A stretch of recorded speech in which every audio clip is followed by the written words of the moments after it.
Matt. And I'm Guy. And this is your home for everything Alberta independence, broadcasting twice daily, once at 12 noon, once at 5 p.m., Monday through Friday. We broadcast at 5 p.m. on Saturday, and throughout the week, we have interviews dispersed. True. And we were going to have Kathy Flett's interview come out tonight, but because the Fringe has this big meeting with a lot of important creators in Alberta, we will delay it until tomorrow so everybody can see it. Yeah, the interview is going to be out tomorrow.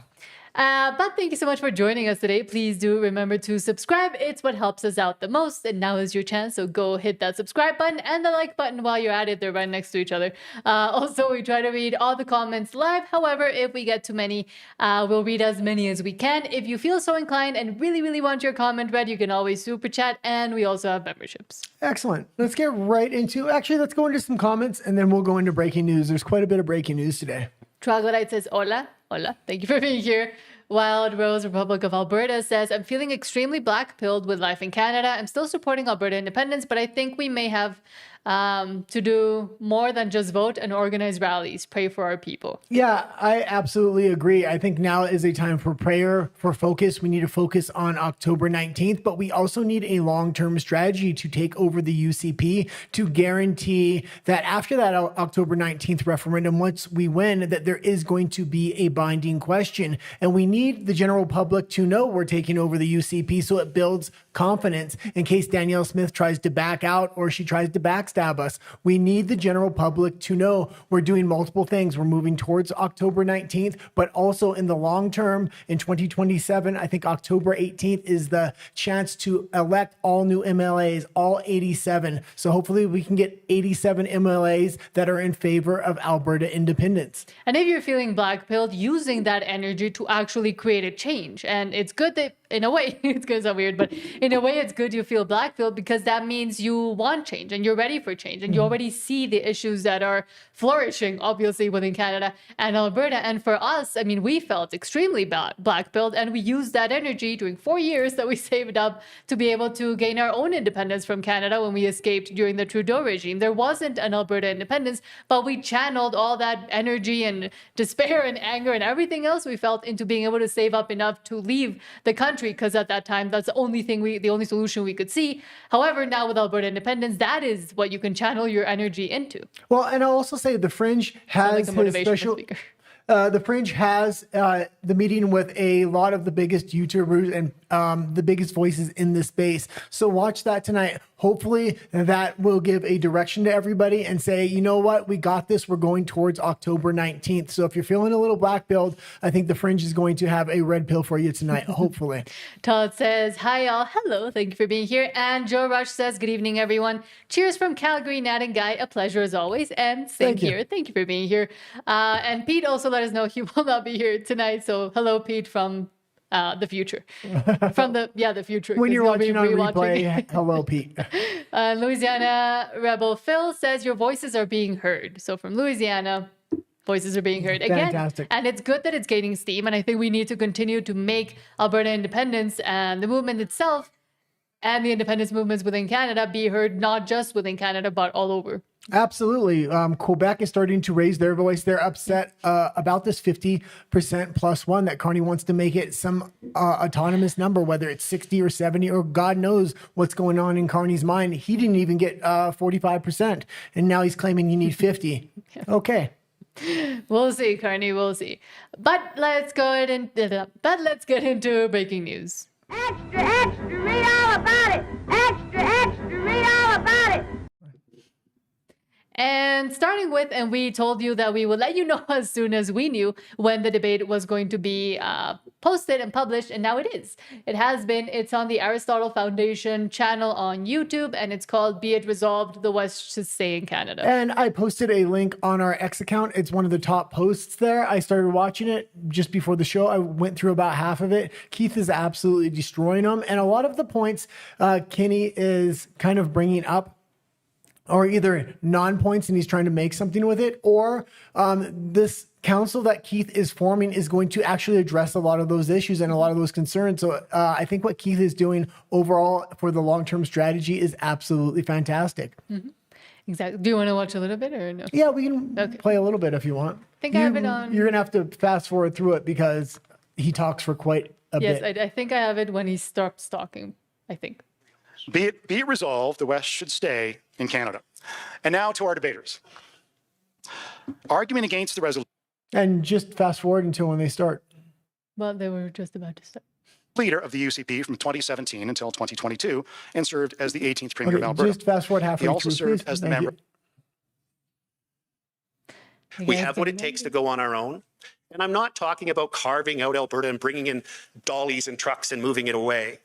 We can continue to have excellent neighbors in Canada, but we'll be able to negotiate with them from a position of strength, and we will be able to move away from effectively being a colony of Ottawa that dictates to us and causes us to say, sir, please may I work a little bit harder so I can give you more. And that's the situation we've been in. And Okay, and you can leave it there. And that, if you can bring it back up, that's on the Aristotle Foundation. The link again is an RX account. Absolutely fantastic. It had great audio and great video, as you can see. And a lot of the time for these live debates, I watch a lot of live debates. It's not good video and it's not good audio. So they did an absolute fantastic job here. True. So again, Aristotle Foundation channel and called Be It Resolved, the West should stay in Canada. No, it should not. And also we received an email from one of you, one of our subscribers, with this event to show it to everybody, called Come Together Alberta, One Province, One Voice, One Purpose, May 31st, leaving the staging areas at 12 noon. From Edmonton, staging at 266th Street and 114th Avenue, Aitken, and Calgary, staging at iFly in Deerfoot City. And there's going to be a lot of other staging locations, and everybody's going to end up in Red Deer. So we'll profile this throughout the show leading up to May 31st, just so everybody, if they want to be a part of something that's a little bigger, maybe they're getting blackpilled, this is a great chance to be around of like-minded people within the community. True. And to maybe even continue to talk to each other and strategize in other ways amongst yourselves also. I mean, nothing says that if you're not motivated enough and have a bit of time, you can't also start a group and start doing your own thing too. Again, it's a decentralized movement. Yeah, absolutely. And I've realized one of the worst things is to wait around to see if someone will do something when you yourself are the one that should be that someone. Yeah. And find that calling. Sound like a motivational What are speaker you today. doing today, Nat? I'm a motivational speaker today. But moving on also from Mark Nixon, quote, steaks, lobster, wine, caviar for Mark Carney, $195,000 on food, desserts, and drinks for 3 flights. Canadians can't afford to eat. This is insulting and out of control. Liberals. This is ridiculous. 3 flights, $200K we're talking about nearly. I mean, what costs $200K? Baby's blood and adrenochrome? That's all I can figure, because this is absolutely ridiculous. They're saying it's lobster and other gourmet meals, but $200,000? I don't think we even spend that much money in a year's worth of groceries. No. Ever. No, a year's worth of groceries, that is a decade worth Yeah, of it's way groceries, more than a decade worth of groceries. I'm bad with numbers. Liberals, Mark Carney is flying around the world nonstop, getting hundreds of thousands of jobs and making Canada rich. That's what they say. Canadians were billed $195,000 for in-flight catering by the Prime Minister for 3 trips. Scottish salmon fillet, sautéed beef with world-famous creamy sauce, and for dessert, luxury Normandy buttercups. Every dollar this Prime Minister spent on his elite palate was first taken from a hard-working Canadian. This Prime Minister means more costs, more taxes, more debt, and more on the national credit card. Will he cut out his fine dining and rein in his inflationary spending so Canadians can afford to eat? Honorable Government House Leader. Mr. Speaker, when the Prime Minister travels, you know what happens? He brings back jobs, he brings back investment. That is complete bull. That is malarkey, period. He gets less True. and less every time he goes out. Donald Trump goes out, and Donald Trump seems to be bringing home the deals, and Canada ends up more broke. More businesses are leaving Canada. He literally takes off, lands in another country, comes back. By the time he lands back in Canada, another dozen businesses have left Canada. But also, he can go on those flights and do as we all do and buy a Starbucks from sandwich and some pretzels, and he'll be just fine. Well, I'm actually fine with him having meals on planes and things like that, but $200K, I want a complete breakdown of this thing, and that's something we're just not going to get. We're not going to get transparency from the Canadian government from this, because there's far more sensitive issues they're definitely not being transparent with the general public with. Eat the pretzels, Mark. back opportunity for Indigenous people to participate with equity in projects. He brings back technology. He brings back expertise. He brings back military and industrial benefits to Canada. The Prime Minister travels. Oh, yes, he does. And you know what he does? He brings back jobs and investment and energy to Canada. Saying that $195,000 for steak and fine wine is necessary for the Prime Minister to do his job. Oh. 21%, food rise 3%, hydro rise 20%. At a time like this, Canadians expect fiscal restraint because for them, food and shelter is more than 125% of their income. So if the Prime Minister really wants luxury Normandy buttercups, can he just put it on his own credit card instead of the backs of Canadians? And be proud of having a Prime Minister not only that is traveling across the world to bring back investment and jobs, but also that he's working in a very difficult environment across the world as the international rules order is shifting. That is what Canadians expect. We've been able to create jobs across this country. We've been able to create more than 70,000 jobs since the last fall, and we'll continue to do so. And they don't talk about how many jobs they've lost. This should be a scandal beyond a scandal. If this was in a different time, it would be off with his head. If this was in medieval times, it's not. That being said, Mark Carney, like, there is no accountability for politicians within Canada, and that's why Alberta needs its independence, so we can make sure there is accountability for politicians and severe accountability when they do things like this or things that are far worse than this. Let him eat pretzels. Well, you keep making little slogan things today. You should stop it, Nat. He doesn't like it when things don't go as planned. No, as I was explaining in the earlier show. Oh, I didn't buy the Snickers. That's the issue. Moving on, Juno News says, quote, NDP leader Avi Lewis on Alberta separation, saying, quote, the separation movement in Alberta has no comparison with the sovereignty movement in Quebec. This is a MAGA-aligned, potentially funded movement. Yeah, I always thought it was a MAGA movement because doesn't MAGA stand for Make Alberta Great Again? I mean, I'm not sure. Maybe he didn't get the memo there. The margin of victory is irrelevant, right? Because there will not be a referendum. Yes, there will. The separation movement in Alberta has no point of comparison with the historic sovereignty movement in Quebec. This is a MAGA-aligned, potentially funded, disruptive movement that has been really thrown into national prominence by Danielle Smith addressing this question that a portion of her base, a small minority of Albertans, the vast majority of whom want to stay in Canada, don't want to have a referendum that will rip the country apart. So it's not the same thing. And there isn't the history. This is I think this is a flash.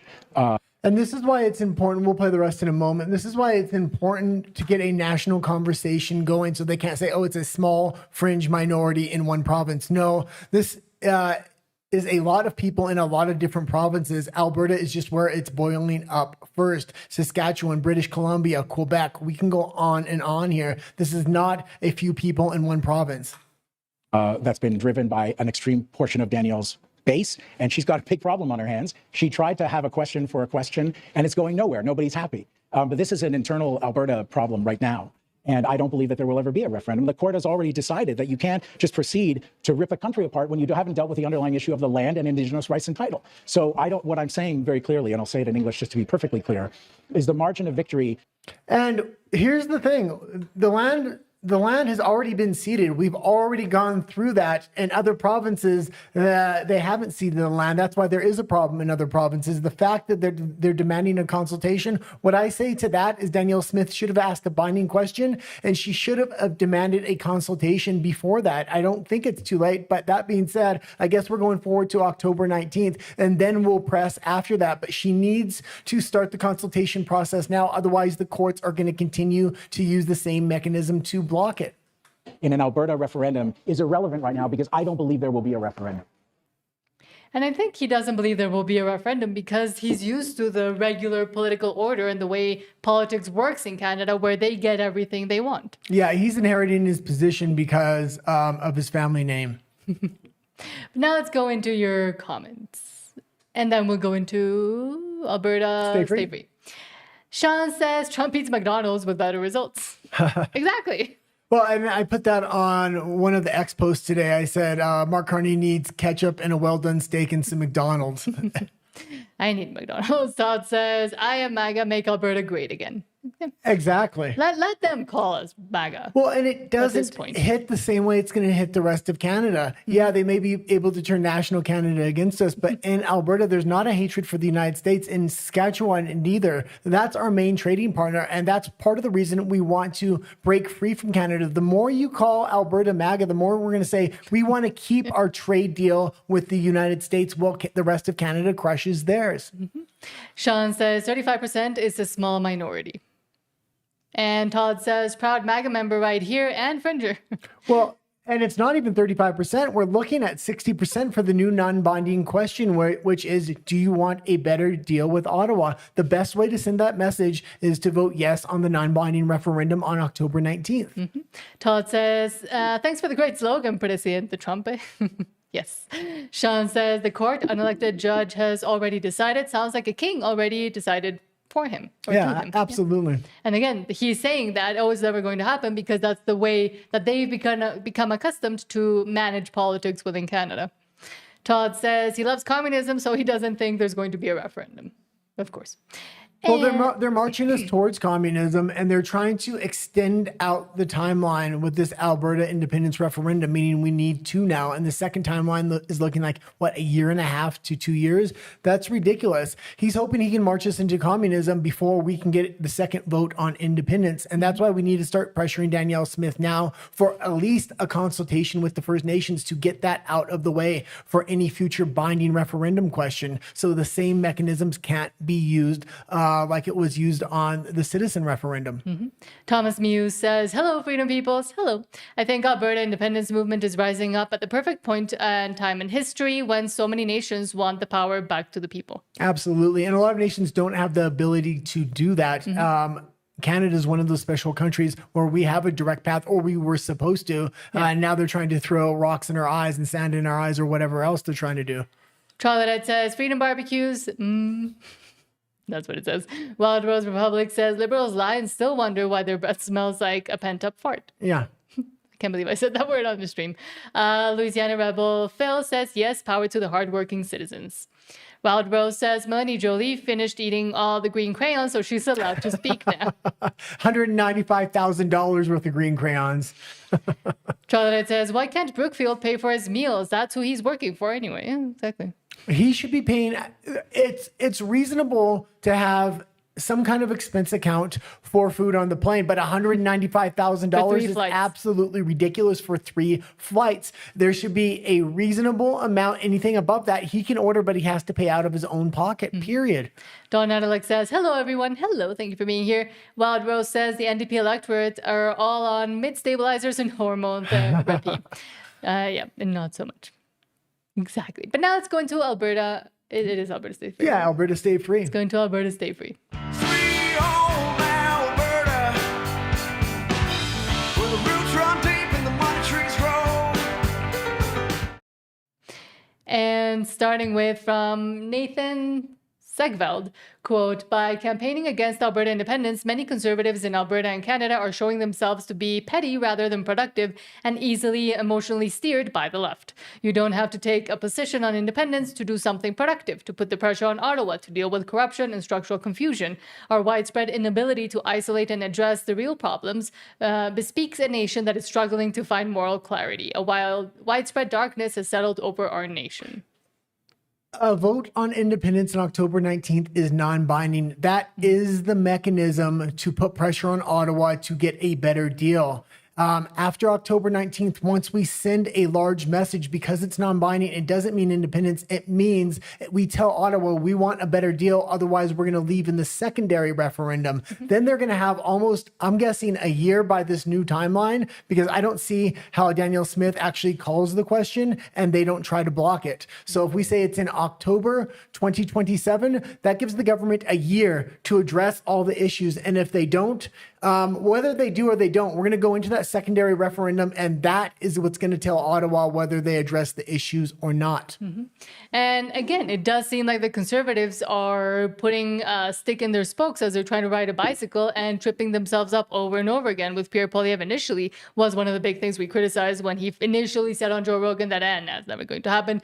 But then every single other one as well, because they have the same first principles. However, they can't enact or do anything to change the actual reality of Canada because they themselves have tripped over being able to get to power. The issue the Conservatives are going to have here is Danielle Smith and Pierre Poilievre, literally the two biggest Conservatives in Canada, are going to be on the ground stumping against Alberta independence.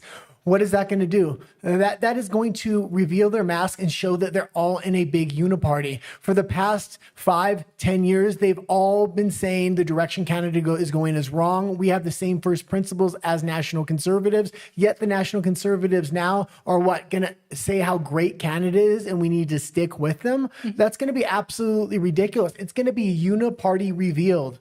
Because for the past few months, we have been using the points that Conservatives bring up against the government in Ottawa and Mark Carney and etc. and saying, well, they can't enact change, but Alberta independence can. Absolutely. So now, exactly, are they not going to bring up the points that they were bringing up about how terrible Canada is and how they want to fix it if they're going to be speaking for Alberta to stay in Canada? They're not only not going to bring up those points, they're going to be talking about how great Canada is, how we're federalizing natural resources, taking sovereignty away from provinces. I mean, you can go issue after issue. You only have to look at all the issues Pierre Poilievre himself has brought up. He's not able to enact any of that change because he lost, and he lost to such a great degree. He now has a huge minority government. Mark Carney has the majority. There's nothing we can do for the next 3 years other than a new mechanism, which is called Alberta independence.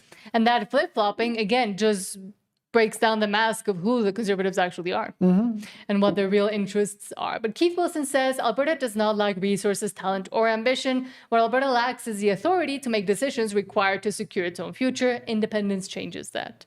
Absolutely. And that's why independence is so important here. And that's why this question, even if it is non-binding, is so important, because are we going to send the message to Ottawa and the Laurentian elites that we want a better deal? Either we do or we don't. And furthermore, they're going to have quite a bit of time to deliver on that afterwards. Once they see Alberta is upset, they can deliver change. Or if they don't, then we go to that second referendum and we demand that change. And we can start positioning the campaigning towards the October 19th referendum as exactly that. And I think that would get more people to go and vote, yes, we want to be able to ask the question at least. Yeah. Or have the ability to negotiate with Ottawa. And this post stirred quite a bit of interest. PJ The Belt says, quote, Wilson says that Danielle Smith couldn't call a binding referendum because of the judge's decision. Rants says the premier could have called the binding referendum regardless of the judge's decision. Who's telling the truth here? They both can't be right. Well, when Keith says she can't call the binding question, it's because they're assuming that it's going to be blocked by the courts. What I'm saying is she should have called a consultation with the First Nations first, and then called the binding question. And then if the court wants to block it after that, it's really going to lay bare the corruption within the system. That's it. Oh, and PJ The Bell will be on The Fringe, I believe, tonight. Yeah. So that's going to be interesting. And I love if these kinds of questions can be brought up and asked of each other and how they've interpreted what's going on. You can go back to the Wrath of Wrath tears the strip out of his Federalist You opponent. keep saying that on the morning show and now on the night show. You just don't need to keep saying that. Do you want to watch the clip? Oh, hold on. 1 second. Stephen Jensen, thank you so much for the $5 super chat, saying even if Pierre got a super majority, this is what I always say, he still cannot open the Constitution without support of sovereign provinces to make any real change. And that's what I say. Even if the Conservatives got in with a super majority, even, it would take generations to actually enact the change that I think a lot of people are hoping that will happen right after the Conservatives get in. And I think that is a point that we can continue to drive home as well. Well, and you have to realize this is the federal Conservative Party. So even if Poilievre gets in, I would suspect he wants to federalize things just as much as Mark Carney does. He wants to federalize natural resources and fill the federal government's pockets. So. But thank you so much. Okay, back to Wrath. The Wrath of Wrath, as it says there. God, there was something I wanted to bring up on that last post, and I can't remember now. Oh, sorry. More support from the Bloc Québécois and Paul Saint-Pierre Plamondon than we get from Danielle Smith, right? From our own premier, who looked everybody in the eye on Thursday and lied to every single Albertan about the fact that the courts prevented her from asking, a clear question on independence when she knows that that's a lie, because both Justice Feasby and Justice Leonard, in two separate decisions, said clearly and unequivocally that Premier Smith has the jurisdiction under Section 1 of the Referendum Act to call a question on independence that would trigger, a referendum that would trigger constitutional amendments leading to independence. Two judges said that, and she lied to every Albertan when she said that she couldn't do it because of the courts. And I think that is the fact. The problem is what the counterfact is if she did call the binding referendum question, it would then be blocked because of what happened with the other court case. And my counter to that is she needed to call a consultation with the First Nations, then call the binding question. And I think that still needs to be the formula after October 19th to get a binding question actually presented in a quicker timeline than a year and a half to 2 years. We need to shorten that timeline. And the best way to do it is to pressure Danielle Smith now to call a consultation with the First Nations. That again aligns her a little bit closer to Alberta independence as well, and shows that she is at least going forward in good faith and is willing to call a binding referendum question after October 19th if we win. And again, uphold democracy and listen to the citizens as well. But thank you so much, Stephen Jensen, for the $2 super chat, saying the country is too big for a centralized government. And they both say that. Both Jeff and Wilson say that same thing. It's too big. Well, yeah, and that was constantly being brought up in the debate, and you really need to realize we need smaller government so there can be accountability, so we can get real transparency, so people feel close to the government and they have impact on what's going on in the communities. I would like to see more power within local government, less power the further you go up the scale, and it's the opposite way around in Canada. But back to Ra. And that's why, obviously, we're working now to remove her as premier. That and the fact that we have it on very good authority that she promised her boyfriend Mark that that there's not going to be an independence referendum in Alberta this year. So, and she's delivered on that promise. Instead of having an independence referendum, we're going to have a referendum on a referendum, according to Danielle. So we have two paths to get our question on the ballot. One, I'm in court at the Court of Appeal on a stay application on June 18th, where we're seeking to have Justice Leonard's decision stayed or put on hold pending the outcome of the appeal, because it's such a ludicrous decision. And then the second avenue is to simply I now say that the road to independence runs directly over top of Danielle Smith. And we replace her as leader. We get an interim leader in place. We cancel all of her stupid referendum questions. And we have one referendum question on the ballot, which is simply, do you agree that Alberta shall cease to be a province of Canada to become an independent state? That's the only question that Albertans want to have answered right now, because it solves every other problem. Gets rid of runaway immigration, gets rid of overtaxation by Ottawa, ends income tax, carbon tax, GST, capital gains tax, all the federal taxes. And the question, the first part was good. There is a court date, and we should pursue that court date. And we also need to obviously focus the majority of our efforts on October 19th to make sure a message is sent to Ottawa and the Canadian people know Alberta does want independence. As far as getting rid of Danielle Smith, that's a risky move, because if she takes MLAs with her, that could lead way to the rise of Ninchi or another party. So we may want to wait to after October 19th to do that. So, and I think I was watching an interview with Mitch Sylvester as well, and he was saying if we're going to oust her, we need to oust her after October 19th. And Stephen Jensen, thank you so much for the $2 super chat again, saying consultation does not mean a veto by First Nations. And it seems like they have been positioning and positing it as that's what it means, but no, it's not what it means. Well, and again, she can simply call a consultation with the First Nations. And if the First Nations deny any consultation, then we have that on record as well. True. But she needs to call one now, even if she's not going to change the question for October 19th, because that shows good faith going forward. And then the consultation is already out of the way for after October 19th. We're going to have one single government taxing us, and it's a government that will be responsive to the needs of Albertans and not the needs of, people in Quebec and the Maritimes who love Alberta paying all their welfare. Yeah. Found it interesting. I put this up a couple of minutes ago. This article that I wrote for the Post Millennial, I think a lot of people read that both sides of the border, in addition to watching the interview we did. And the response to me was fascinating, because Danielle Smith didn't really comment at all about this. She didn't say, I'm horrified that somebody is suggesting I'm doing this to appease Mark Carney. And Mark Carney, very interestingly enough, really had a non-denial denial.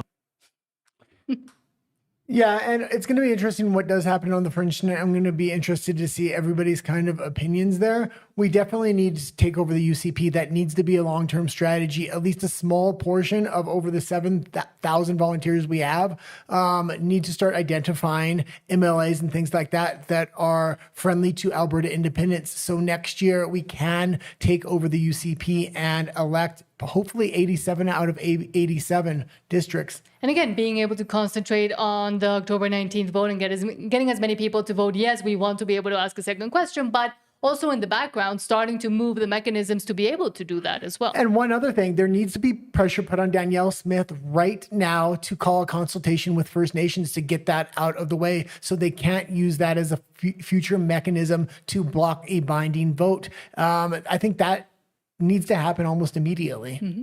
And thank you so much, Louisiana Rebel Phil, for saying thanks to you for the $5 super chat, saying thanks to you and other podcasts for standing up to the American Canadian legacy media force. Well, slowly and trying. But thank you so much. Stephen Jensen says, thank you so much for the $2 super chat, and says, have Jeff and Keith involved in consultation. That could also be another point. Absolutely. And now we'll go to read the rest of your comments. Okay. Hold on. Sean says, wait 1 second. I was kind of pondering that in my head. Have Jeff and Keith involved in consultations. And we seen what Canoe said at the Western Leaders Little Conference they had. She said it's not up to independents, that being Jeff and Keith. It needs to be done by Danielle Smith. I agree with that. It needs to be Danielle Smith calling the consultation, but we need Jeff and Keith there and Keith Wilson so they can't say, oh, the actual independence movement didn't consult. It was only Danielle Smith. We need everybody at that consultation to block any kind of legal framework they're going to try to build in the future when she does eventually call a binding question. Mm-hmm. True. And then Sean says, I will believe it when I see it. They keep talking about campaigning against the first referendum. I will bet you 2 loons, I haven't heard that word in a while, that they expect the courts to block the non-binding referendum too. Lal Norman says, I'm with Mitch now no matter what. I'm guessing it says no matter what. I'm with Mitch no matter what. Yeah, and I don't think it's a binary thing here. I actually was waiting for Mitch to put out a statement. I know other people I talked to him behind the scenes. I've never talked to Mitch or to Keith. Hopefully we can interview him in the future. But he did go on the Western Standard, and it was a pretty long interview, and they asked very direct questions about this specific situation. And he was saying next spring, I'm assuming that's not this spring, but next spring, he wants to elect MLAs that are friendly to independence to take over the UCP. And that has always been kind of the project he was working on. And that's why he told everybody to get memberships. And it has been paying dividends for us to this point. But the majority of the focus needs to go on October 19th. But we can do more than one thing at a time. The majority, or 90 to 95% of people, need to be working on October 19th. But having a little special forces unit or working on taking over the UCP is an absolutely fundamentally good idea, especially with a longer timeline at which we're looking at now. Lal Norman says, I was watching the Wilson-Kenney debate. What did you think? Let us know. Yeah, we were watching it before as well. Yes. Todd says, yeah, the Soviet Union. Ask the Soviet Union. Yeah. Sean says, why wouldn't she call a consultation with the First Nations? She seems like she won't do it.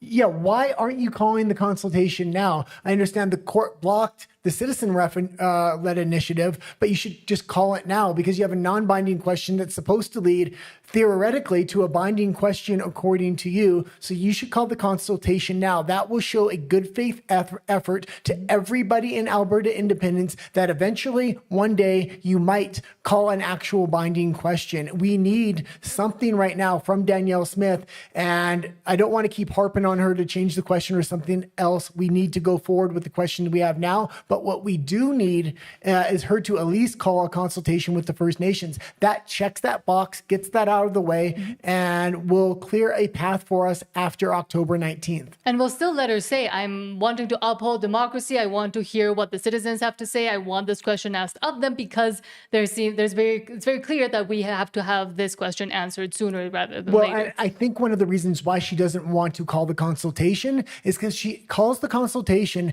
and all the First Nations chiefs refuse to show up like they did with Mitch, that throws a real monkey wrench in the Federalists' case, the one that is going to be appealed right now. We can now say, well, we tried to call a consultation. The votes weren't even counted, and now we're trying to call a consultation, and they're refusing. So we can't call a consultation. I think that would overturn that case even quicker. Could, yeah. Todd says, First Nations have been vetoing us forever. Why are they stopping now? Or why would they stop now? Exactly. They don't even have a veto, and they're vetoing us. Sean says, her boyfriend, Mark, he isn't really married. Clearly, Carney is the first... Why do you make me do this? He is the first MMWG2SLGBTQIAA plus prime minister in Canadian history. I don't know. Trudeau might also be up there as well. Todd says, wrath is happening. I'm guessing, I want everything to be happening at the same time and with different people focusing on different things as well. And again, having that little special forces unit, being able to say, okay, well, let's start looking at the whole panorama for the 2027 MLA re-election or other election as well. Lyle Norman says, canoe is a nut job. Yes. Todd says, oh, wobbly, wang canoe. Wang canoe, yes. And hold on. DeBilver says, hi, Nat and Guy and fella Alberta separation people. Hello, thank you for being here.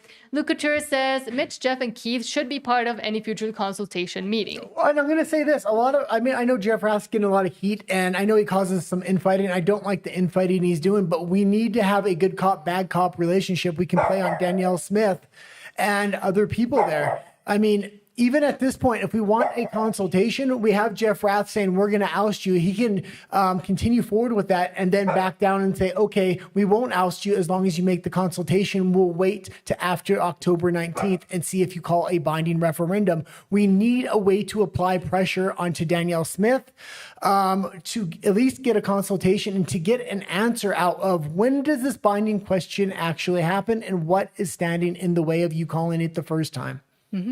And also Sean says, only problem with calling the consultation is that it will bind all further referendums that even just partially may affect First Nations to require consultation, creating a new class of overseers. But again, I think that's already what they kind of want to have. That's kind of what they already are trying, at least, to have that mechanism to always need those consultations first and always be it preemptive and being able to block anything else that the citizens or the premiers now in this case apparently would want to do. The dog was going a little crazy. And Luke Couture says, if there's a no-show, that means the consultation request has been honored. Move on. Exactly. And maybe it already was. And because there was never an attempt made to actually count the APP signatures, if the consultation is attempted now and it's declined, I would say now we can go forward with that. And Sean says, Nat, which Trudeau, or should I say Castro? Castro, because that sounds like he's castrated. Probably. Did you see the clip about Castro's, one of his daughters? No.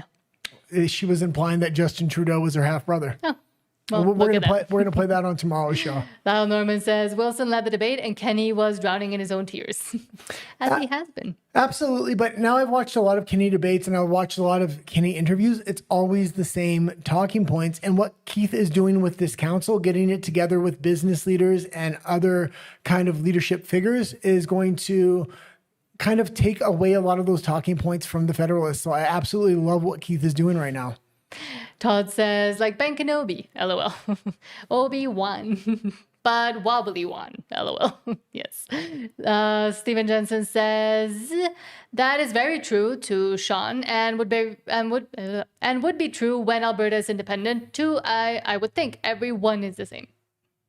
About the consultation stuff. Yeah. KP4U says, Stephen Jensen got it going. Chris 2 says, hello, dears, Alberta Independence, LFG, hello, and thank you for being here. And also says, I did listen to the debate earlier. Both Keith and the FAG made the case for Alberta Independence from opposite sides, actually. I mean, that's another way to look at it, because everything he tries to say is positive for Canada and for Alberta to stay in Canada is actually a negative in disguise, too. Yeah. But now let's get into, Alberta Politics? Yeah, if that's where you want to go to. Yes, let's go to Alberta Politics. He doesn't discuss federal politics. He only concerns himself with Alberta's independence. And, hold on, we already went this one. Starting with The volumes are all low for some reason. Starting with from Western Standard, Josh Andrews says Danielle Smith found the right formula and risks undoing it. Oh, hopefully it loads.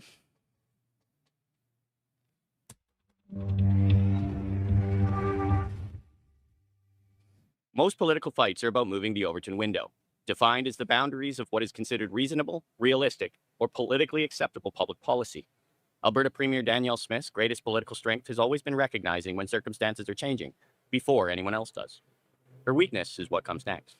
Again and again, she identifies a genuine political problem, and then adjusts so aggressively that she creates a new one. By giving Albertans confidence that their grievances were finally being taken seriously, that their government was willing to fight, negotiate, and leverage every constitutional tool available, Smith had, at least temporarily, found the political equilibrium Alberta Conservatives had been searching for. Her government occupied a relatively stable political middle ground. On one side sat outright Alberta independence. Yeah, and what she kept saying is she's going to use every tool, and it appeared that she was doing that. But when it came to using the actual tool and mechanism used by other provinces like Quebec to make a change, she was unwilling to use that tool. And now the whole thing's falling apart, and she's going to this Western Leaders Conference, and she's looking more like a uniparty shield. There's rumors coming out of her meeting with Mark Carney, and then she calls a non-binding question as well. There's a lot of anger towards Danielle Smith right now. That being said, we need to focus on October 19th, but we also need to take over the UCP on that longer timeline. We also need that consultation to take place now. Pressure needs to be put on Danielle Smith now. I believe Jeff Rath is a good mechanism to kind of go to Danielle Smith and say, well, we're going to oust you if you don't call this consultation with the First Nations, because at least that checks that box. Because Jeff Rath is already kind of saying that if we can back him down to a consultation at least, that does something. And that good cop, bad cop mechanism would work good for Alberta independence, I believe. Compelling, but hard to achieve. On the other sat status quo federalism, the long-standing view that Alberta's frustrations were either illegitimate or exaggerated, and that those raising alarms about confederation were little more than a restless fringe to be managed rather than heard. In the middle sat the sovereignty agenda, recognizing Alberta's grievances as legitimate: equalization, regulatory hostility towards energy, emissions caps, federal intrusion into provincial jurisdiction, and a growing sense of democratic alienation, while insisting those problems could still be solved within confederation. Push harder, use leverage, assert provincial autonomy. The Alberta Sovereignty Act, the issue that propelled Smith through the leadership to replace former Premier Jason Kennedy, was controversial with the Conservative establishment, but politically brilliant. It gave frustrated Albertans confidence that their government was willing to fight back. More importantly, it expanded the window of what was politically possible. It recognized independent sentiment without fully embracing it. It also created a framework in which Alberta could properly leverage its position inside Confederation to seek fairness in how it was treated. The Provincial Priorities Act that followed reinforced that posture, theoretically embedding another firewall in Edmonton by forcing agreements with Ottawa through a lens of provincial interest and fiscal scrutiny. For perhaps the first time in a generation, Alberta Conservatives had found a political equilibrium. Okay, and you can kind of leave it there. She was trying to walk that tightrope, and she was doing a good job, and people perceived her as making massive change. The problem is, Mitch Sylvester came out with that interview as well, saying, you promised an APP, which is Albertan Pension Fund, and getting the money back from Canada, and to stop giving all the money to Canada. 9 billion goes out, 6 billion comes back in. That should have been solved already. The fact that she hasn't been able to even do that, why did we ever think she was actually going to put a binding referendum question on the ballot? And if she didn't put it this time, why is she going to do it in the future? She's going to give the exact same excuse she gave now. And that's why we need to pressure her to give a consultation to the First Nations now, so she doesn't have the excuse of, oh, I can't propose a binding question because they're going to block it and say we haven't consulted the First Nations. But also not forgetting those other 9 questions that she put on the referendum itself as well, that first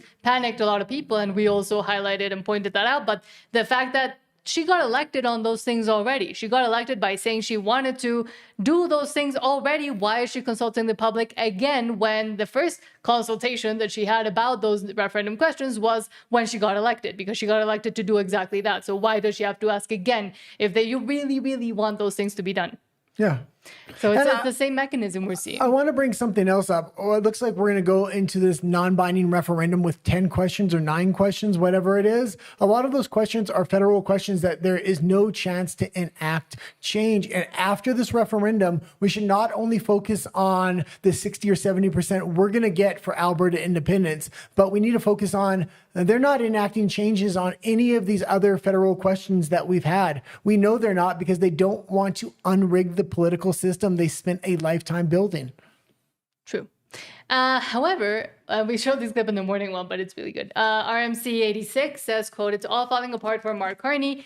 He's pissed off the left wing of the Liberal Party. Stephen Guilbeault is leaving. That might be for a different reason. Ebi is carping at him, and Alberta is furious with the pipeline MOU, as is the Prosperity Project. He's now lost the support of the Bloc Québécois." Mr. Speaker, respecting democracy means avoiding interfering in referendum questions, but mostly it means avoiding interfering in the citizens' response. A clear majority is 50% of the votes plus one. The Prime Minister knows this. All his laws are passed with 50% plus one. His majority depends on 50% plus one. Even his Parliamentary Secretary for Justice said the rule is 50% plus one. That is democracy, except for referenda because of the Clarity Act. Will the Prime Minister repeal this authoritarian overreach? The Right Honourable Prime Minister. Mr. Speaker, you have to respect democracy. You have to respect parliamentary legislation and the decisions of the Supreme Court of Canada.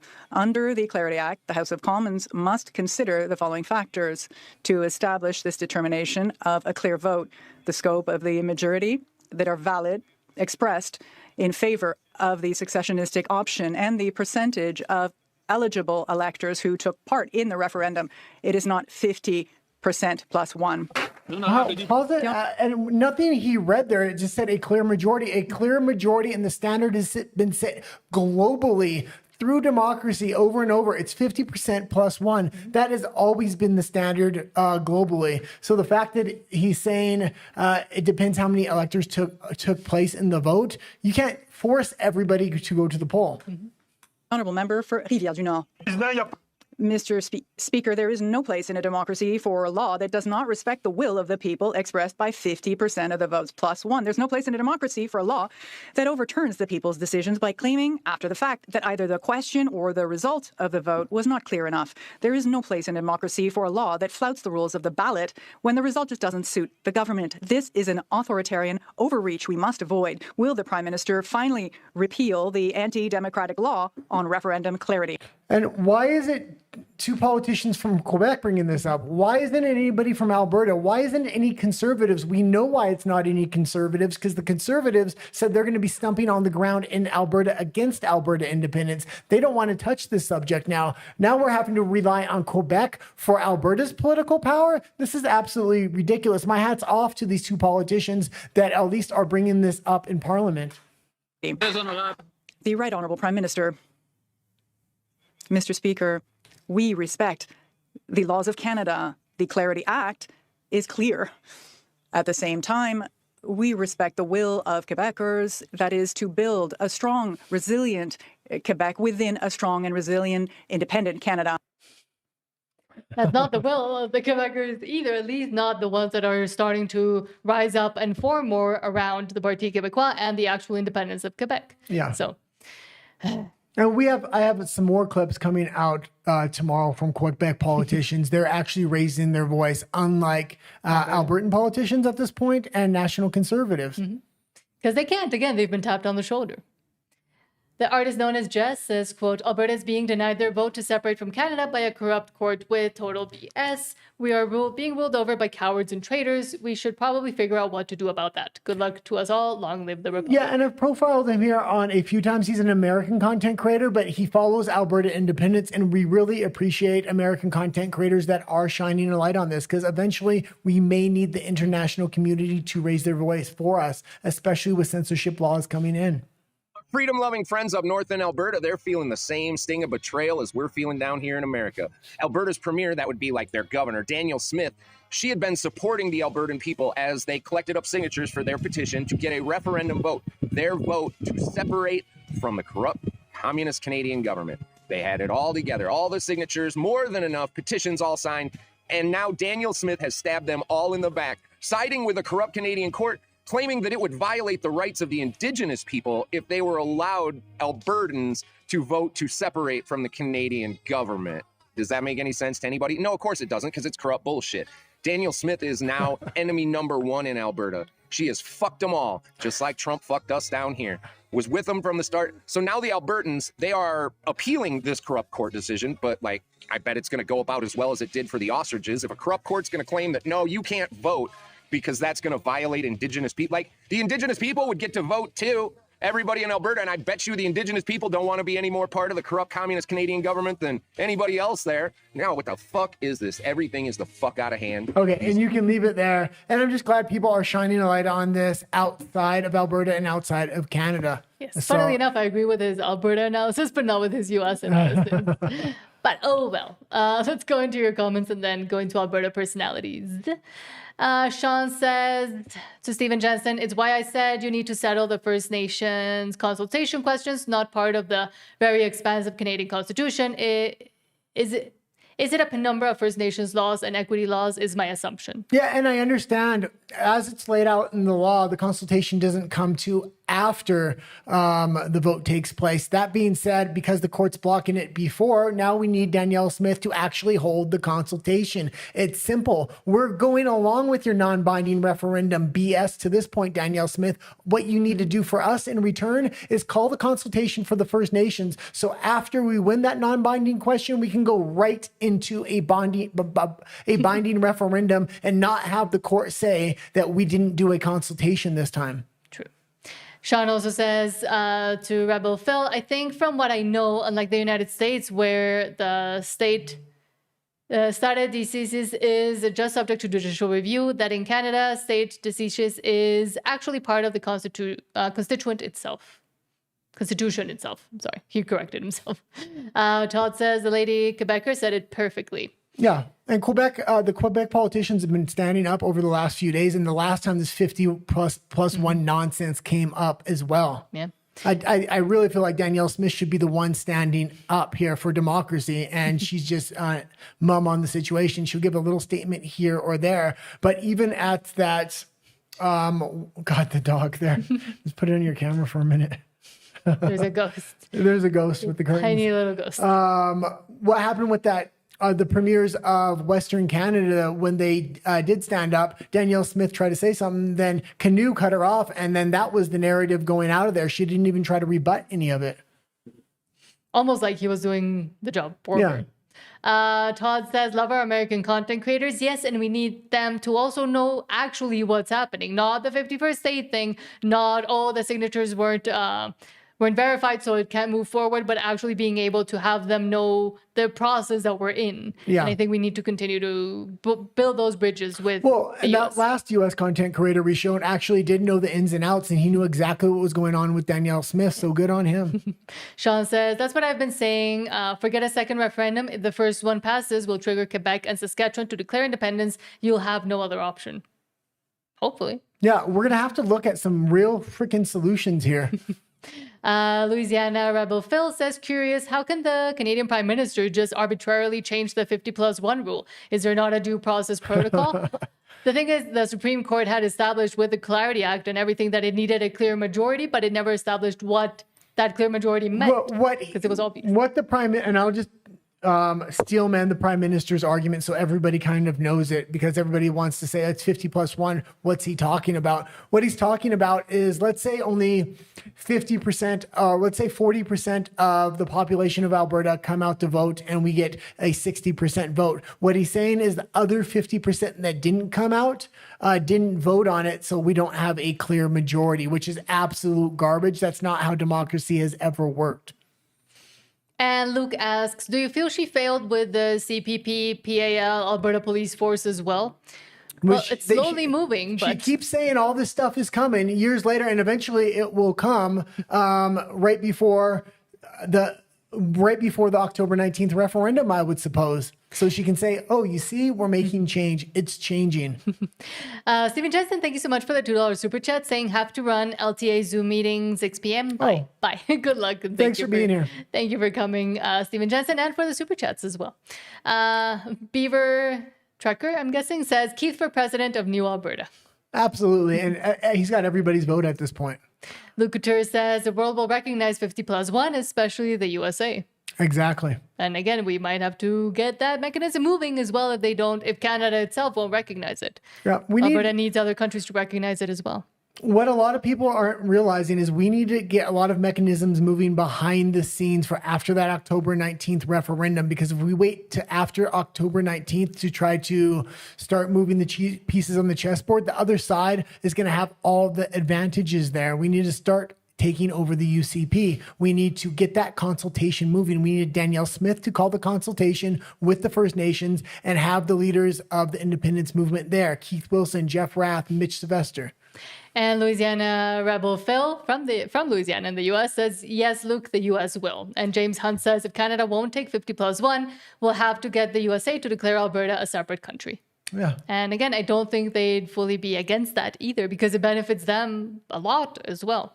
Troglodyte says, Carney recognizes Palestine, but won't recognize Alberta. Jackass, he'd rather support bad people. Yeah. I have to say it that way for YouTube.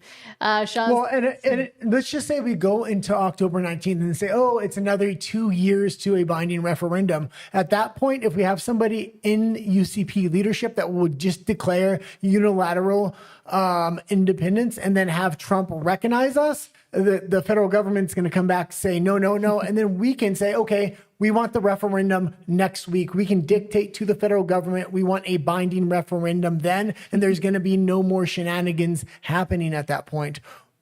Or we can just take by force. But a lot of people within Alberta will feel slighted by that. So we want everybody to feel comfortable with the separation. So I would say declare unilateral independence, have the United States recognize that, and then tell the Canadian government, either we're going or you give us a binding referendum on this date.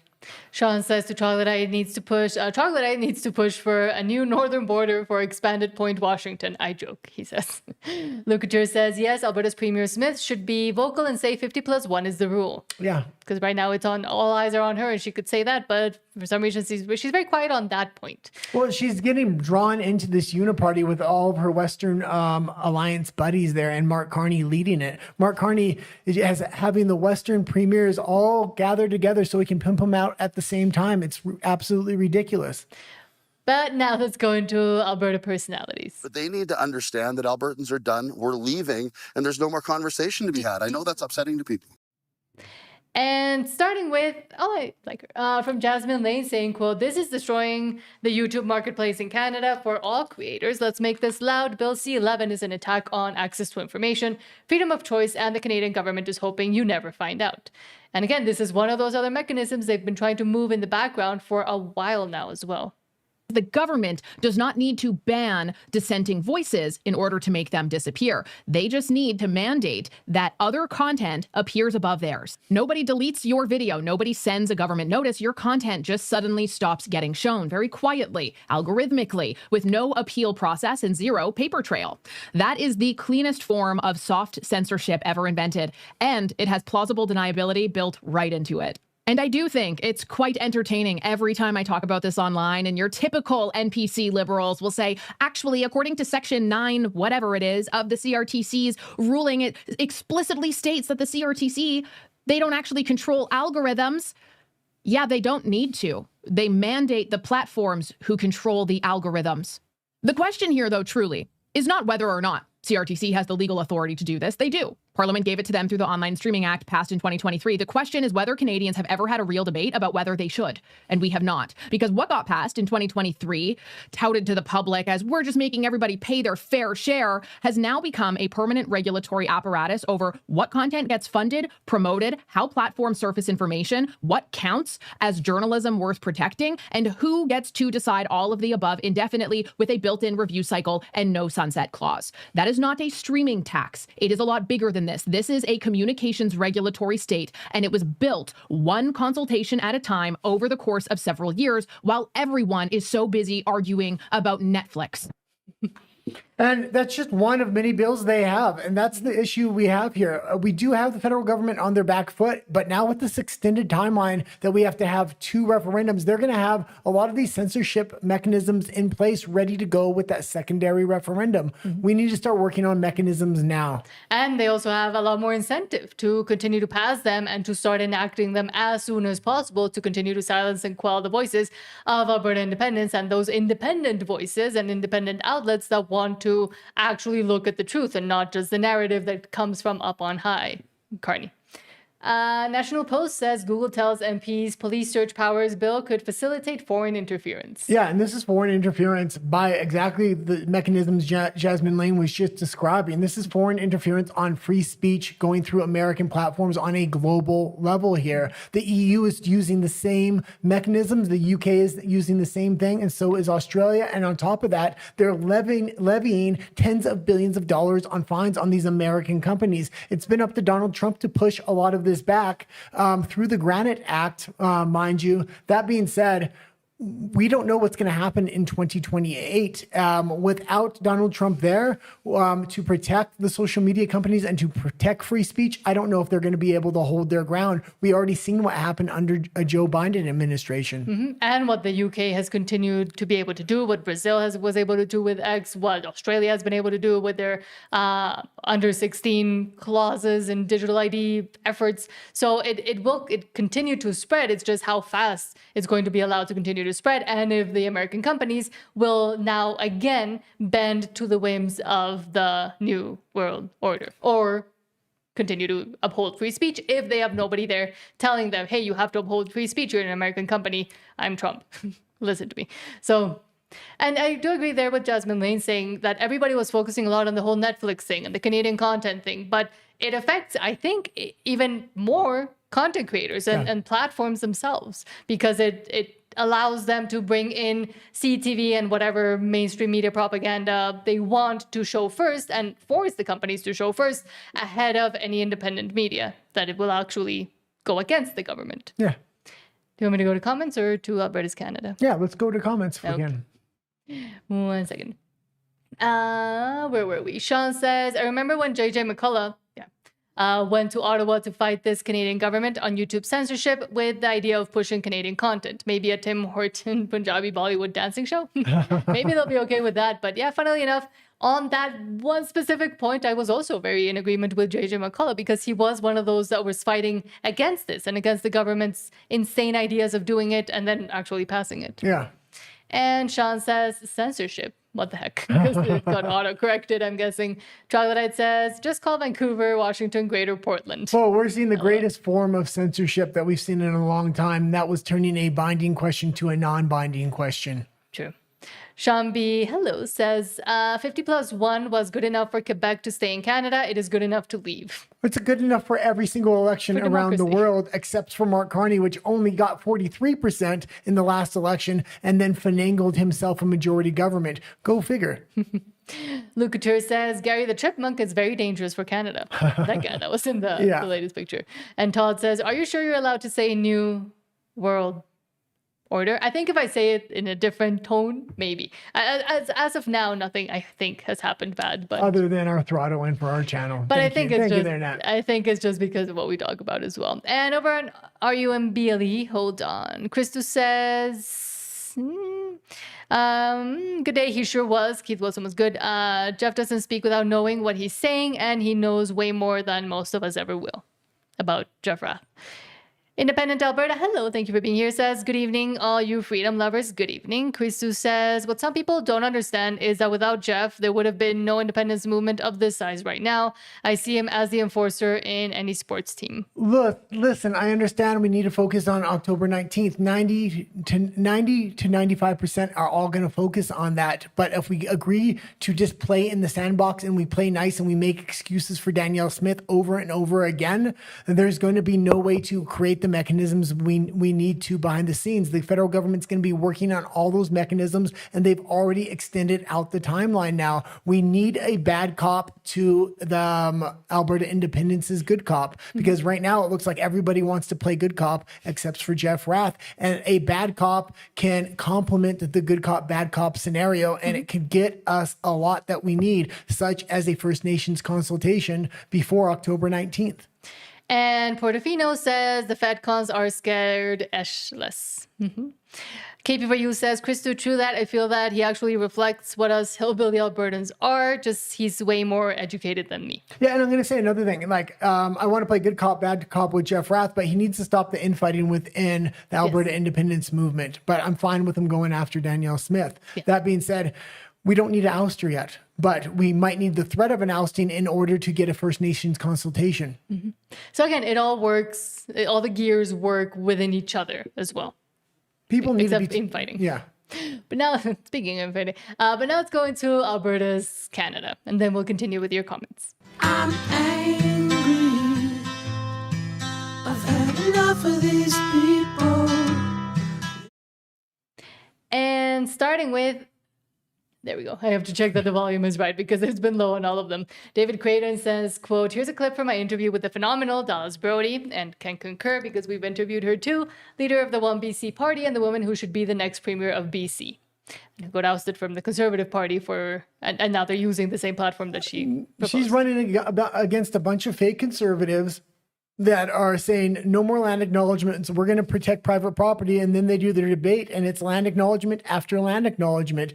She's the only one with a backbone. And the fact that all these fake BC conservatives are getting behind these fake BC politicians, they're never going to enact change. They're saying what they need to get the vote, and then they're going to go right back to playing uniparty. The reason we're in the predicament that we are with private property rights isn't just David Eby and just isn't the federal government. A lot of conservatives in British Columbia went along with this stuff, went along with land acknowledgements, voted a lot of this stuff in. I know because we are originally from BC. We fled BC because the conservatives weren't ever going to really make a change. Dallas Brody is that person that can make that change. Lots of Aboriginal kids that I called my friends who trade comic books never looked at anybody racially or ethnicity wise. But here we have a province now where there is literally a two-tiered, two-caste system for property rights and real estate. And if you're not native, you're not of First Nation status, and I even hesitate to use that word because I don't believe they were First Nations. There are other people here too. But if you're not part of the special status, you really don't have property rights. So why is this band in Comox getting this humongous parcel of land? And every time I hear these so-called land claims agreements, I say it's not that they want their cake and eat it too. They want their cake and they want to throw the cake in your face, saying, no, you don't have equality under the law anymore in BC. And if you're not part of the special status group, well, you really don't have property rights. Am I overstating it when I say that, Dallas? Actually, I would say they want their cake. They want to eat it too, throw it in your face. And then they want another cake next year to eat and throw in your face again. And then another cake every year for the rest of it going into eternity. And they want us to pay for the cakes and then to submit on our knees to have them thrown in our faces. And that is really the structure of things now. And people are not happy about this new arrangement that we're living in. And I agree with you. I also grew up in an area, well, in the riding I'm in, Vancouver-Colchana. I went to Colchana Elementary School and then Point Grey Secondary School. And there were kids there from the Musqueam band, which is in my riding. And seriously, nobody even talked about this stuff. Nobody. Like the division we've seen between racial groups and ethnic groups now is so regressive and dangerous and, dare I say, corrosive to our country. And in BC, it's getting really bad. And you can leave it there. And Dallas Brody is one of the few good politicians within British Columbia. And I'll also say this. The First Nations are creating a whole another entire governmental system outside of the Canadian governmental system, and it lords over and has precedence over the Canadian governmental system when it comes to private property and other things. And there needs to be an end to this, and it doesn't seem like the Conservatives are willing to put an end to this. But aside from using the mechanism of oppressor oppress, the the reason I think why we are seeing that division that Dallas is mentioning there is because through the federal government and others, be it the UN with their DRIPA laws or whatever else the First Nations are being used for, they're being used as pawns in a way bigger game that goes that goes beyond Canada, that goes towards DRIPA being implemented in Chile and the UK and other places around the globe. And just because we're in Canada and looking at this and focusing on to what's happening in BC with private property rights, for example, doesn't mean that all of this oppressor-oppressed narrative and dichotomy and the First Nations, etc., are not being used by either governments or NGOs or whoever else who wants to lord over the citizens themselves by creating a new mechanism of law and justice. Well, a lot of people don't know Dallas Brody used to be part of the Conservative Party, and she held the same stances she does now. The Conservatives didn't like those stances. They wanted her to give land acknowledgements and everything else, and they kicked her out of the party. A couple of years later, those are the populist policies, and now the Conservatives want to adopt all those policies. They want to adopt them because they want to win elections, not because they actually want to implement them. It's very, very concerning that the Conservatives are willing to blow whichever way the wind blows within British Columbia. If I still lived in British Columbia, BC1 is the only way to kind of vote at this point. Mm-hmm. And right now there's a lot of noise going around Carrie-Ann Flynn or Carrie-Lynn, whatever her name is, the blonde lady. And she's the one that's taking the same policies that Dallas Brody had proposed, got ousted for, and now she's putting them up and everybody's hailing her as, oh, this is such a good policy. This is such a good way to move forward for BC. You already had that option and you got rid of it. Yeah. And now, but you still have it within one BC. Concerned Canadian says, quote, now there's political remorse. Last question. When you were in cabinet, you defended those policies. They've all been watered down now. What changed? I think that first, a lot of things have changed in the world. Definitely the energy crisis that is undergoing since the war in Iran.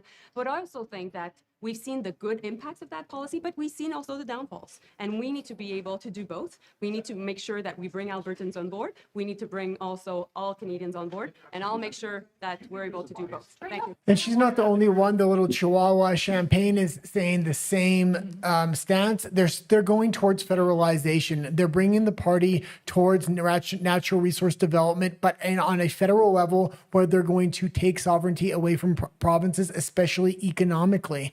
And this is a long-term strategy by Mark Carney, I believe. But now we'll go into your comments and then head into Alberta and the world. Sean says, 24-hour Beaver Dam building show. Just wanted to see if YouTube banned this like it did for the fake Sikh cop comment. If I read it like that, hopefully not. But no, I could read it, so don't worry. Don't worry. At least for now, it's still up. And Luke Couture says, Finlay, that one. Carrie-Ann Finlay. Yeah. Don't really care about Yeah, her we name. showed her quite a few times. She's literally reading off a teleprompter when she did an interview with Billboard Chris, who stands on Alberta independence I don't like. She was saying, well, yeah, those research papers that you sent me, she's really literally willing to agree with whatever the interviewer kind of says. She doesn't have strong first principles, and she's going to bend with the wind. Whatever Poilievre and the National Conservatives tell her, she's going to go do. She's not willing to get kicked out of the party like Dallas Brody did and then started her own party so she can make sure those first principles aren't going to move one step left. Todd says, Finlay is trying to parrot Dallas Brody. Quick snake in the grass like Mark. Yeah, absolutely. Same mechanism, very similar mechanisms again. Cesare Roman says, you want Smith to consult with First Nations? Stop smoking and using.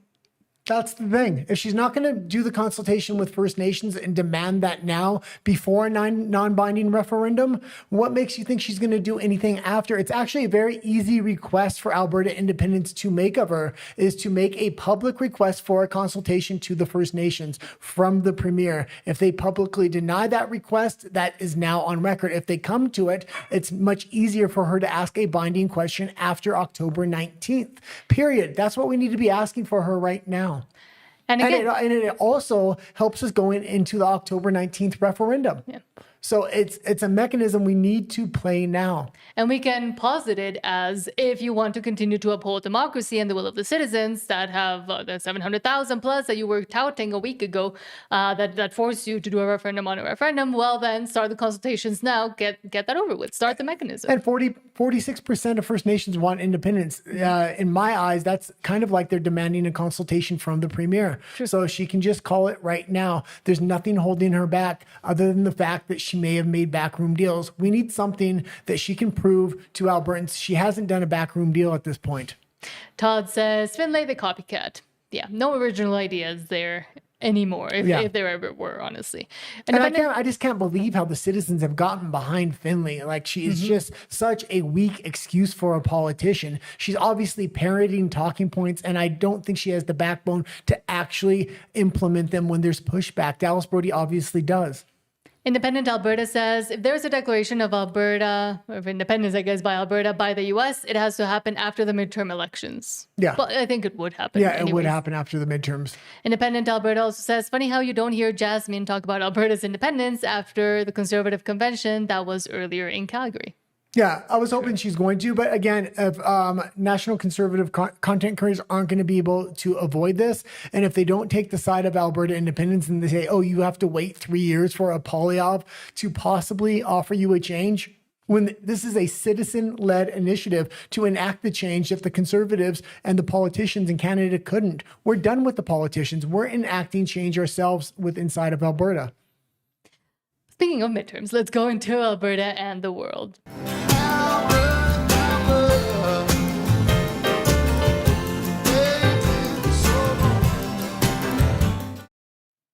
And starting with Ireland, Angela Unspoken says, quote, Ireland is no more. And again, these are the policies of the EU. Mark Carney's marching closer and closer to the EU. They're going to test this out on Ireland first, and then they're going to bring it across the EU. And they would love to bring this to Canada and put a ton of more immigrants to reach that 100 million marker for Canada and their new population goals. If what this woman is saying, Ireland is well and truly fucked. We will never, ever get our country back if this happens. Take a listen to what she has to say. Did you know that on the 12th of June, so in 3 weeks' time, the EU Migration and Asylum Pact becomes fully operational in Ireland? Given the significance of this pact, you really should question why nobody on mainstream media is talking about it. Because this is not some minor EU regulation. It's a full-scale surrender of Ireland's sovereign right to control our own borders and decide who enters our country. And just to be clear, we were under no legal obligation to sign up to this pact, as we had negotiated an opt-out of laws in areas such as migration and asylum as part of the Treaty of Amsterdam. Oh no. Mexican internet. Part of the Treaty of Amsterdam. No, God.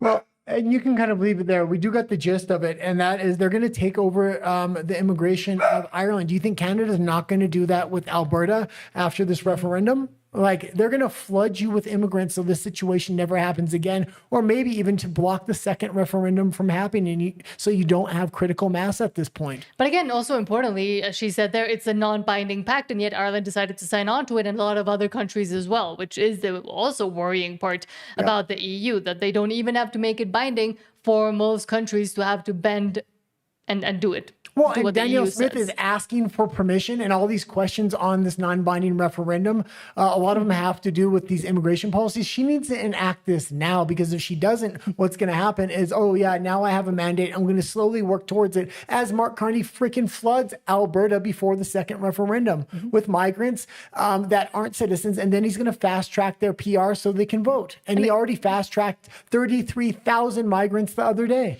And again, she already got elected to do so because that's what she ran on. So the people already told her, do it. That referendum was already had. It was called the election.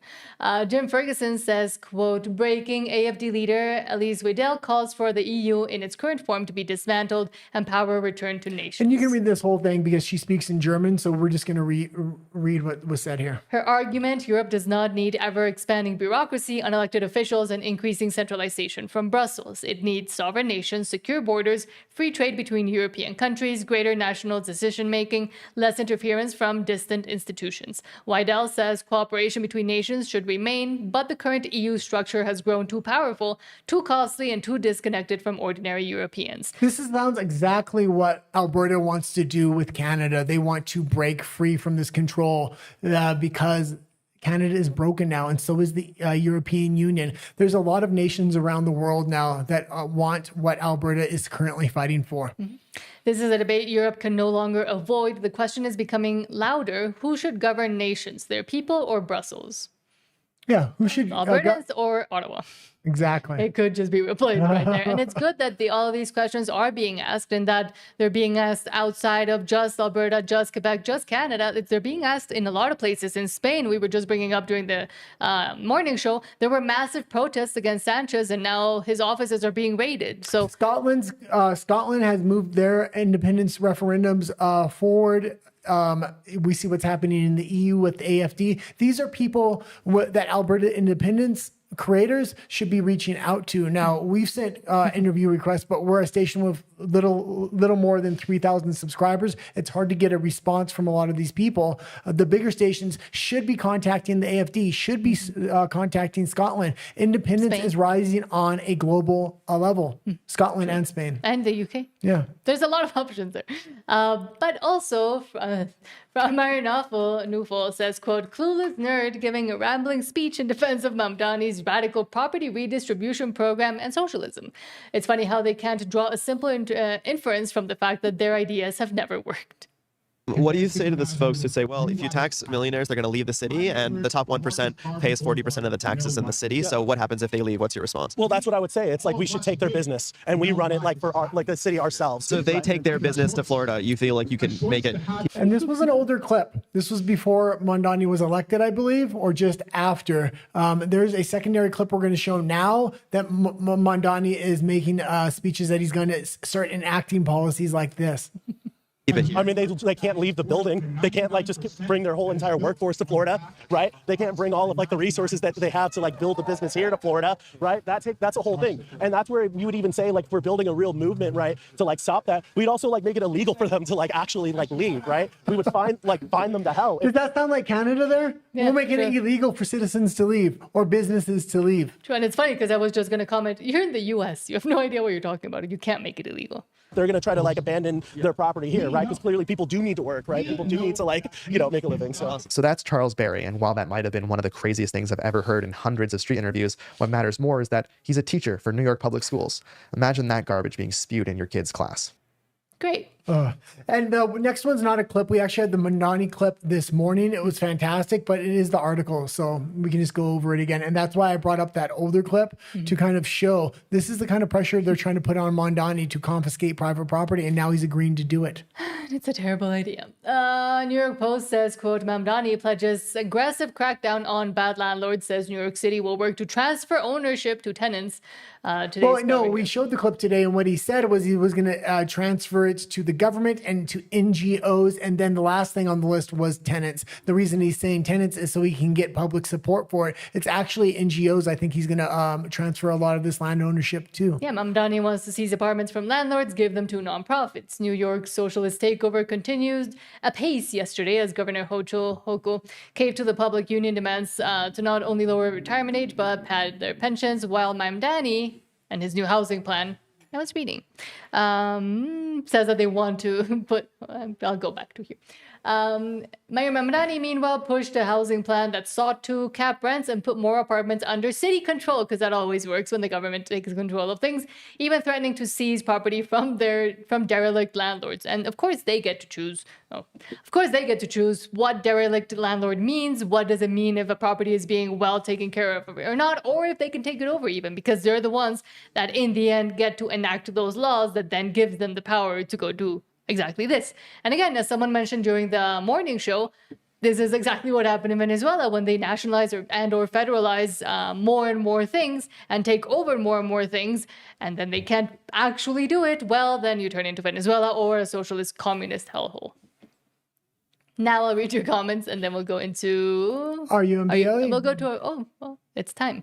We're finishing early today. Yeah, we got to finish early because the Fringe is coming on and it's going to be in a big episode. So Todd says, you need to be in decent shape to be a politician of mine, like physically too. And I do think in some ways, outside does reflect the inside sometimes. Todd says Dallas Brody is a fox and Finlay isn't. LOL. Yeah. Todd says, if you can't take care of your physical health, you probably got some other cobwebs in the attic. Dallas Brody needs to get more. I know she's currently trying to recruit other people into the One BC party, but she just doesn't have enough people to kind of consolidate power. She needs to find more people. The One BC party needs to go through a major growing process because they are actually hardline conservatives that aren't compromising, which a lot of people want at this point. True. Todd says, like all the cheese puff eaters for supper. Todd says, Finlay looks like that lady on RUMBLE who needed to put down the chip bag. Oh, that we showed it in the morning show. A little bit, but like the older version. Todd says, hard to get a response when you have live chatters like me, guy. LOL. Eventually, I hope. And some have responded again. I mean, I was surprised when Dallas Brody accepted to interview with us, when Maxime Bernier, when a lot of other content creators as well that are bigger have accepted to talk to us. People inside Canada are accepting a lot. It's the people outside of Canada, when we reach out to AFD members, when I reach out to people in Ireland or in the United States, it's much harder to get interviews.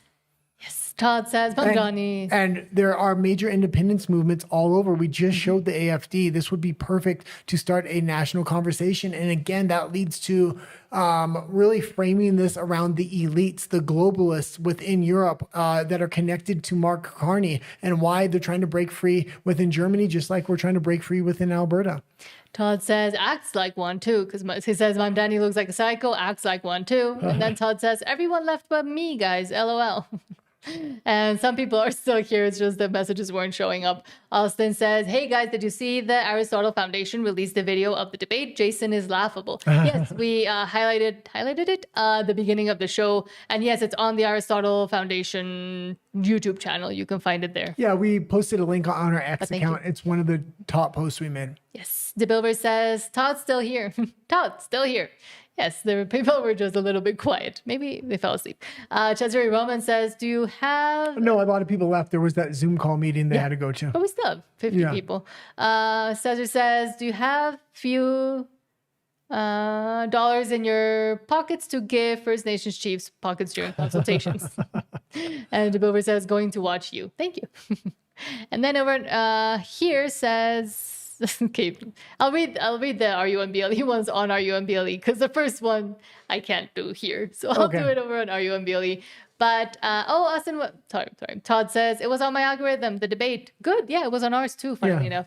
And Austin Westwood says, "Oh, sorry, I'm late. It's okay. Thank you for being here." And again, tonight there's a big show on the Fringe, so we'll be watching it, and I'm sure all of you will be as well. He's compiling some of the biggest content creators, so we can all kind of get on the same page there. True. Okay, now, there we go. Now let's go to RUMBLE. Our username is down here. There's a 30-second wait screen. If you haven't subscribed to us yet, please do so before you head over there. We'll see you then. 30-second wait screen. Let's get ready to rumble!